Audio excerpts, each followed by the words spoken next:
საგანგებო სიტუაციების კოორდინაციისა და გადაუდებელი დახმარების ცენტრსა და ქალაქ რუსთავის მუნიციპალიტეტის მერიას შორის ურთიერთთანამშრომლობის მემორანდუმი გაფორმდა. დოკუმენტს ხელის ცენტრის დირექტორმა ნიკოლოზ ჩიქოვანმა და რუსთავის მერმა ნინო ლაცაბიძე მოაწერეს.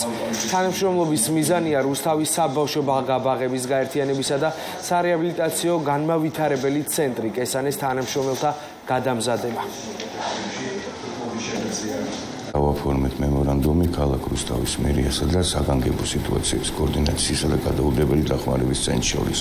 მემორანდუმის მიზანი რუსთავის ბაღების პერსონალის სამედიცინო და გადაუდებელი დახმარების მიმართულებით გადამზადება.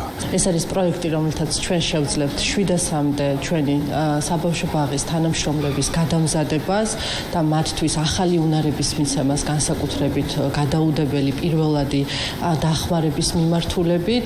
იმ დროს, როდესაც სახელმწიფო რუსთავში 4 ახალი თანამედროვე საბავშვო ბაღის მშენებლობას ახორციელებს, ჩვენ ვალდებული ვართ პარალელურად ვიზრუნოთ სერვისების გაუმჯობესებაზე და ეს არის ჩვენი თანამშრომლობის ძალიან კარგი მაგალითი.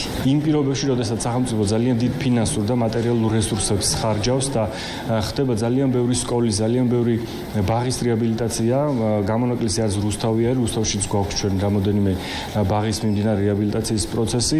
აქ უნდა ვთქვათ, რომ მხოლოდ ინფრასტრუქტურა არ არის მნიშვნელოვანი, ძალიან მნიშვნელოვანი არის თვითონ ყველაზე უფრო მთავარი აქტივი, რაც პერსონალია. ეს იქნება ძალიან კარგი ბაზისი იმისათვის, რომ ყველა დაწყებული რეფორმა და განსაკუთრებით კი საგანმანათლებლო ნაწილის რეფორმა კიდევ უფრო მაღალ ხარისხზე ავიდეს.